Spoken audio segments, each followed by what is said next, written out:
궁율이라는 말을 지금 우리가 두 번 이 성경을 읽으면서 접했습니다.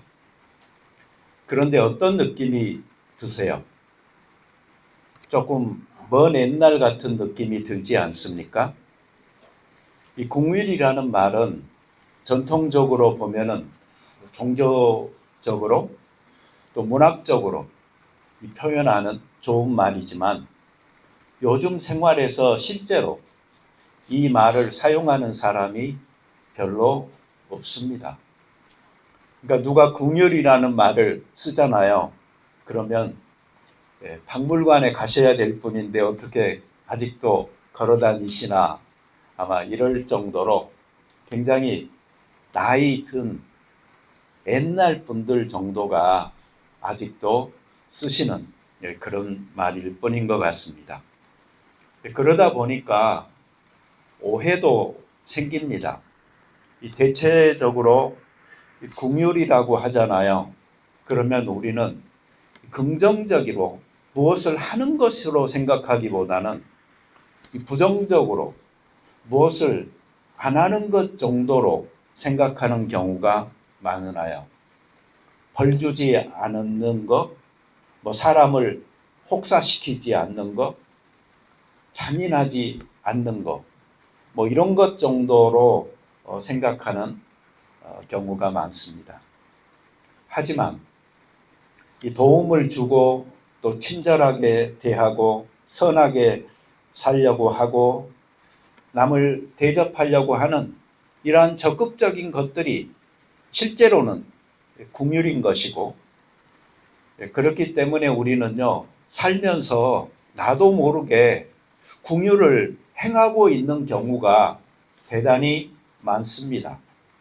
그러면서도 내가 지금 궁율을 행하고 있구나, 나에게도 궁율이 여기는 마음이 있구나, 이거를 실제로는 잘 모르고 지나가는 그런 경우도 많아요. 자, 궁율을 조금 더 실제적인 의미로 풀어보면은 이렇게 됩니다. 첫째로, 궁율은 내가 삶을 살면서 남에게 배려하고 또 친절하게 대하는 그런 마음입니다. 여러분, 크리스찬들은 기본적으로 이런 마음 다 가지고 있잖아요. 그게 바로 궁율입니다.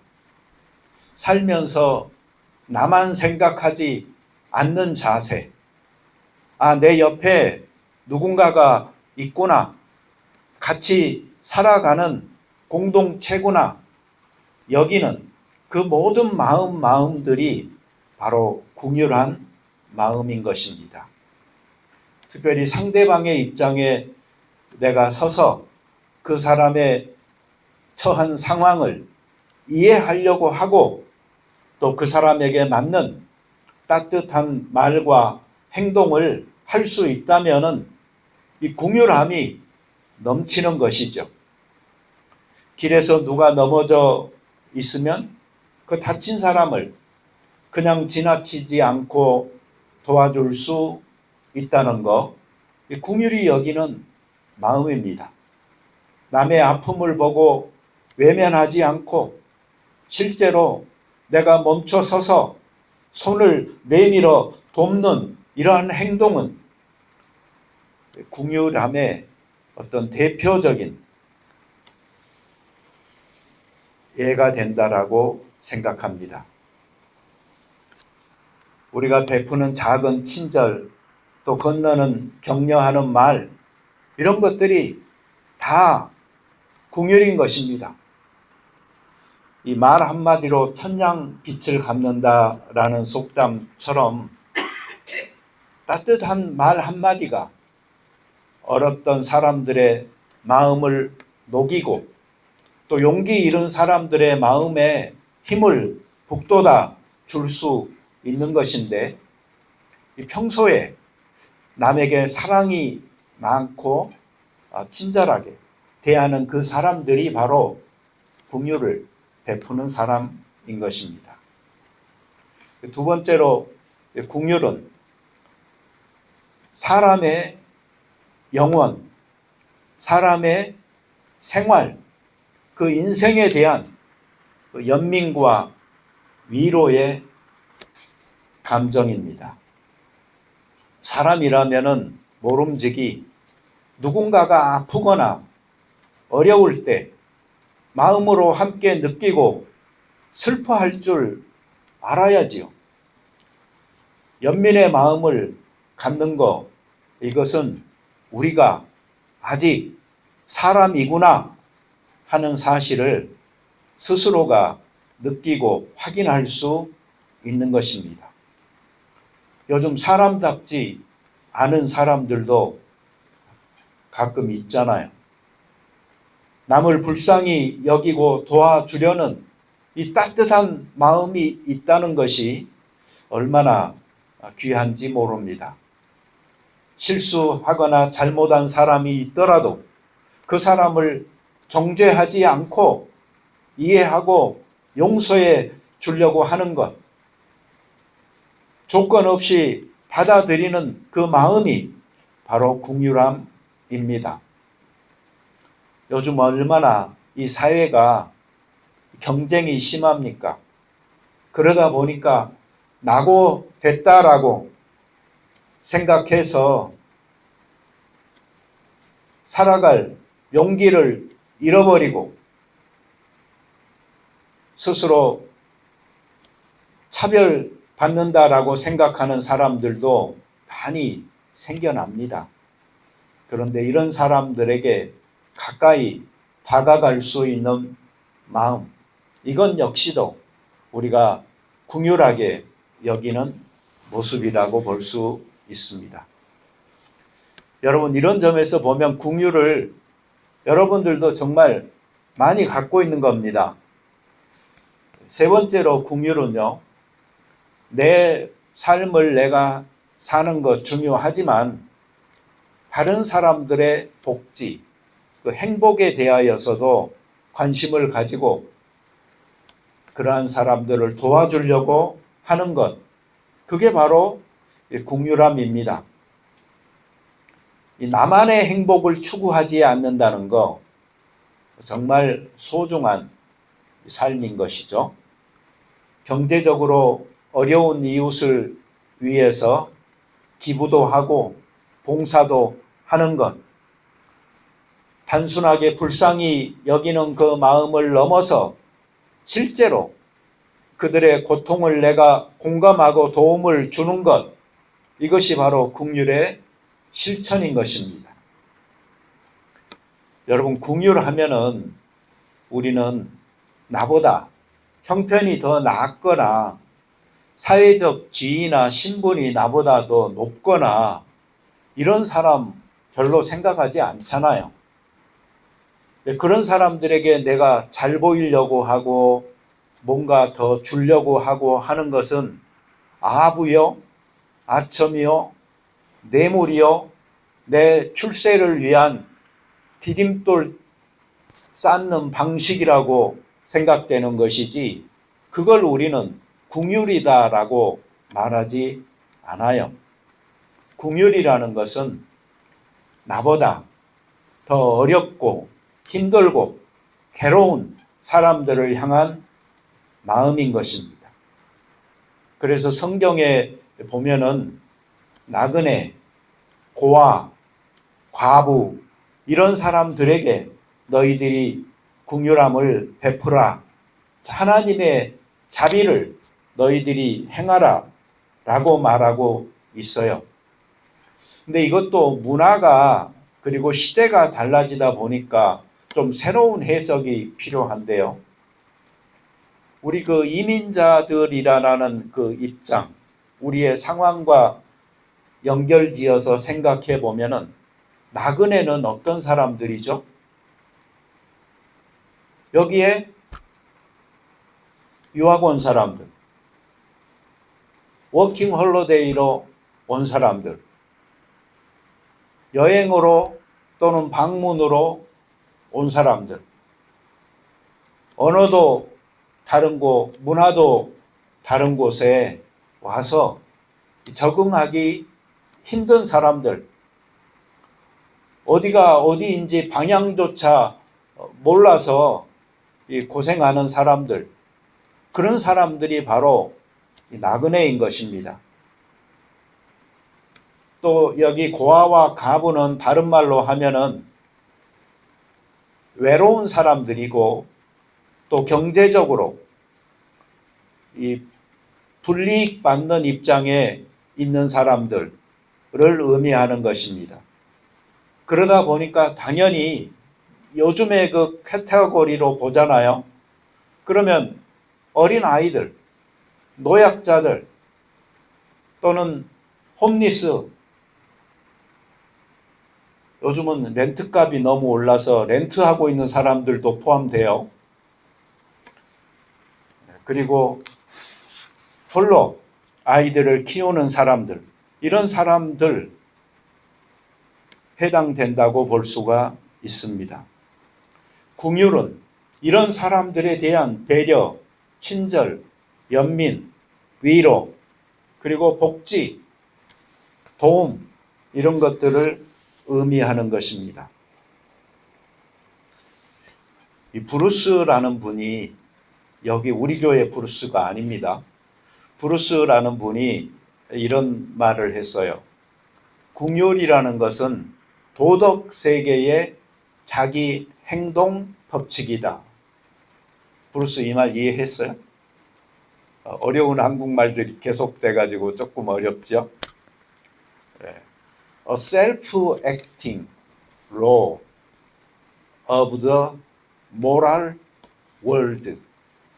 이게 바로 mercy라고 이야기했던 것입니다. 종합해서 보잖아요. 이 궁율은 그리스도인이 궁율함을 받은 그리스도인들이 하나님의 은총의 통로로서 그 하나님의 자비가 나에게서 멈추지 않고 흐르도록 하는 것,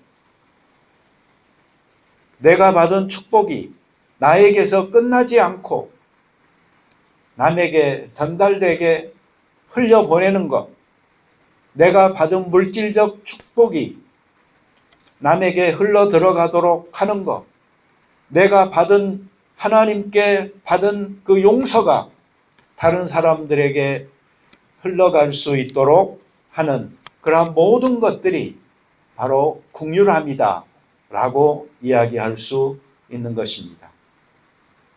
오늘이 어머니 주일인데요. 어머니에게 사랑이 많을까요? 아버지에게 사랑이 많을까요? 보통 엄마라고 이야기하죠. 근데 이게 우연이 아니에요. 성경에서도 이 궁율이라는 헬라어는요, 자궁이라는 뜻을 가지고 있어요. 그러니까 자궁이 있는 여자들이니까 이런 사랑, 궁율함이 많은 겁니다. 이런 자궁이 없는 남자들은 없을까요? 아주 없지는 않아요. 그렇지만 남자들은 더 많이 궁율을 내가 가져야지라고 노력할 필요가 있어요. 왜냐하면 남자들은 좀 잔인할 때가 많거든요. 그래서 최소한 보잖아요. 그러면 남자들은 잔인하지 않으려고는 정말 해야 되는 것이고요. 거기에 더하여 더 많은 이 궁율과 자비를 베풀 수 있어야 되겠습니다. 내가 며칠 전에 이걸 한번 느낀 적이 있는데요. 이 호텔에 빵 배달이 새벽에 오거든요. 그러면 이제 문이 잠궈져 있으니까 그 백도어 쪽에 이렇게 놔두고 그 사람들이 가요. 그런데 어느 날은 제가 가봤더니 그 빵봉지 위에 덮어놓은 그 비닐봉지가 옆으로 제껴져 있고 그 박스에다가 테이프를 붙여가지고 이렇게 딱 그 비가 와도 못 들어가게 해놓거든요. 그런데 그걸 누가 이렇게 뜯고 빵을 집어간 흔적이 있는 거예요. 그래서 나는 그걸 보자마자 무슨 생각을 했겠어요? 어떤 놈이 이 생각을 당연히 하지 않았겠습니까? 그리고 집에 와가지고 이제 집사람한테 그 이야기를 했더니 집사람은 그 이야기를 듣더니 하는 첫 마디가 얼마나 배가 고팠으면 그러는 거예요. 그래서 이게 나하고 틀리구나 이걸 느꼈어요. 나는 어떤 놈이 그걸 그 새벽에 훔쳐갔을까 이걸 생각을 했는데 우리 집사람은 얼마나 배가 고팠으면 그걸 가져갔을까 생각을 하더라니까요.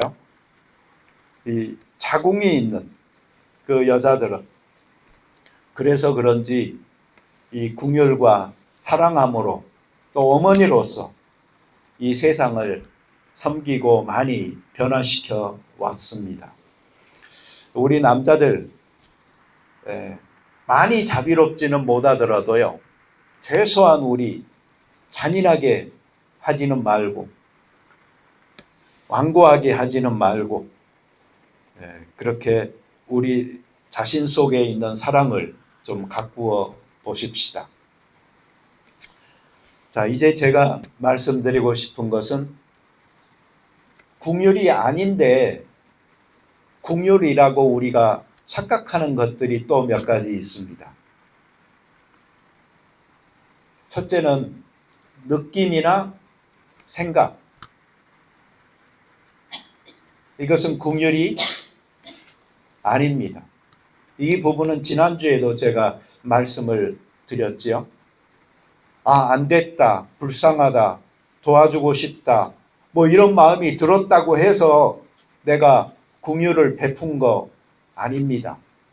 단지 생각만 한 것입니다.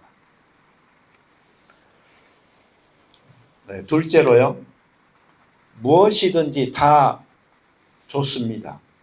기준 없는 용인과 무분별한 혼합주의가 궁율이 아닙니다. 다시 말하면 모든 사람 다 오케이. 그래서 누구에게나 잘해주려고 하는 이거 사랑이 궁율이 넘친다라고만 말할 수 있는 게 아닙니다. 백치미적 인간성이나 친절이 궁율이 아닙니다. 내 기준이 있어야 돼요. 너무 까칠하지 않게 좀 넉넉한 품으로 좀 거슬리는 것들이 있더라도 조금은 용납하면서 이런 태도로 사는 것이지 모든 것을 다 좋다고 누구나 다 좋다고 생각하는 것, 그것을 궁율이 많다라고 착각해서는 안 되는 것입니다. 용납하고 용서해야 할 사람, 또 용납하고 용서해야 될 말과 행동, 여기에 대한 바른 기준을 내가 가지고 끊고 맺음을 정확하게 할 줄 알아야 합니다. 고린도전서 6장 12절에 보면은 바울이 모든 것이 내게 가하나 다 유익한 것이 아니요 모든 것이 내게 가하나 내가 무엇에든지 얽매이지 아니하리라 이렇게 말을 했어요.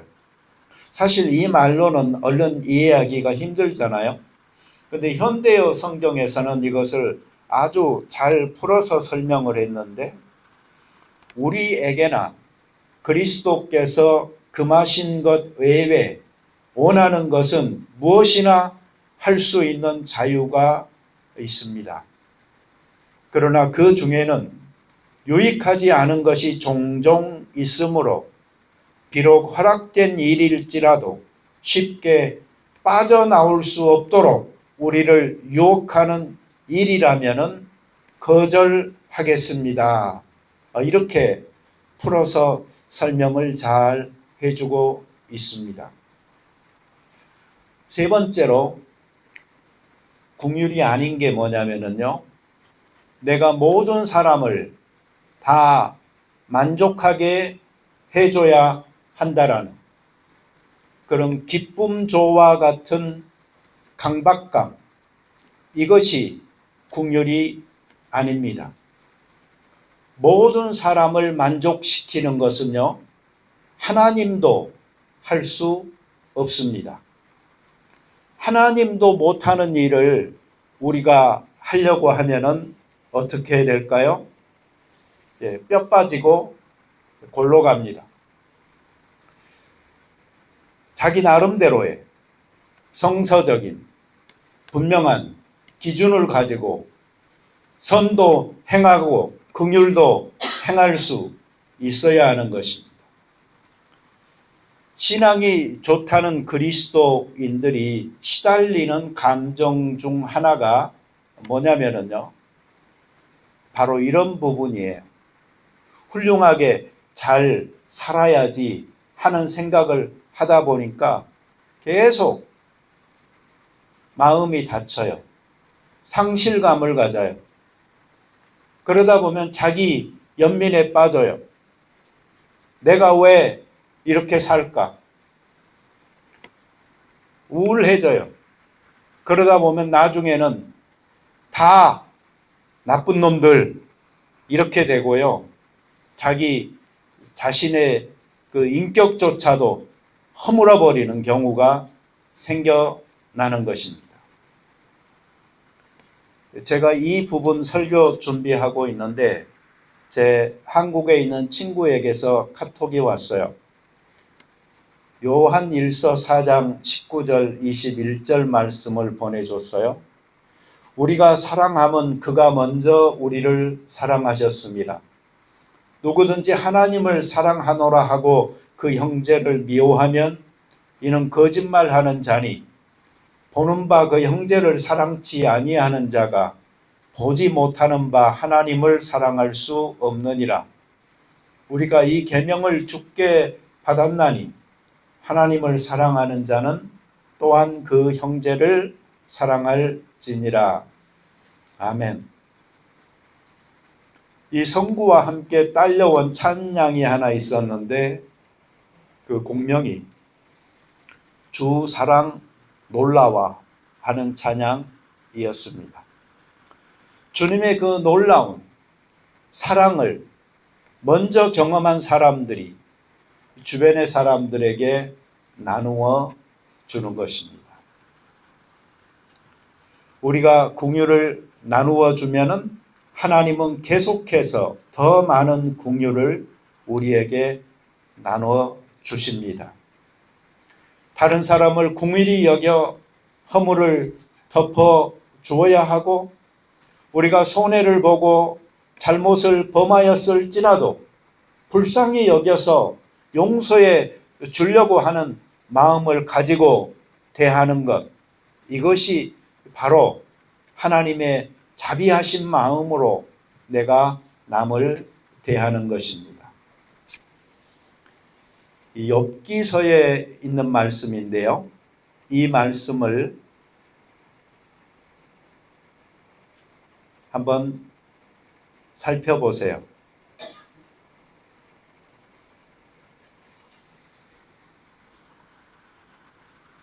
내가 언제 가난한 자의 소원을 막았거나 과부의 눈으로 하여금 실망하게 하였던가?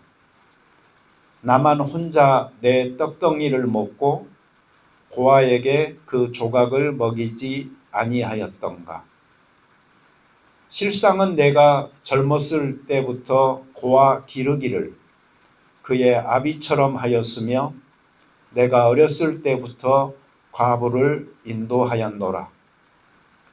만일 내가 사람이 의복이 없이 죽어가는 것이나 가난한 자가 덮을 것이 없는 것을 못 본 채 했다면, 만일 나의 양털로 그의 몸을 따뜻하게 입혀서 그의 허리가 나를 위하여 복을 빌게 하지 아니하였다면, 만일 나를 도와주는 자가 성문에 있음을 보고 내가 주먹을 들어 고아를 향해 휘둘렀다면 내 팔이 어깨뼈에서 떨어지고 내 팔뼈가 그 자리에서 부스러지기를 원하노라.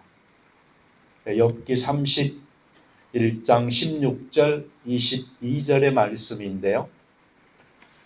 얼마나 남들을 대할 때 자비로운 마음으로 친절하게 그리고 불쌍히 여기는 마음으로 섬김을 베풀며 사는 모습인지 우리는 여기에서 볼 수 있게 됩니다. 예수님께서는 긍휼히 여기는 자가 긍휼히 여김을 받을 것이다 라고 말씀하셨습니다. 긍휼히 여기는 것도 복이지만 긍휼히 여김을 받아들이는 것도 복입니다. 그리고 이 놀라운 복은 그리스도인들이 이미 충분하게 받았으니 이제 그 긍휼을 실천하는 사람들이 되라라고 예수님께서 우리에게 이 복에 대하여 다시 한번 가르쳐 주시는 것이죠. 같이 기도드리겠습니다. 자비로운 주님 감사합니다. 우리는 하나님께는 이 긍휼함을 받기를 원합니다. 그러나 때로 사람에게는 이 긍휼함 받기를 거절합니다. 아직 우리는 겸손하지 않고 마음이 완악하여서 스스로를 온유하고 겸손한 자라고 말씀했던 그 예수님의 마음을 본받지 못하고 살아가는 경우가 많습니다. 하나님께로부터 오는 이 긍휼함을 사모할 뿐만 아니고 혹 사람으로부터 오는 긍휼함이 있더라도 이것을 진정한 겸손과 감사로 받아들이며 함께 더불어 살아가는 공동체의 일원임을 느끼며 살 수 있는 복이 저희에게 있도록 도와주시옵소서. 또한 우리가 받은 바, 누리는 바 그 축복에 비례하여서 남들을 향한 책임도 가지고 있다라는 사실을 깨닫고 주의 축복을 흘려 보내는 채널이 될 수 있게 축복하여 주옵소서. 예수님의 이름으로 기도드립니다. 아멘.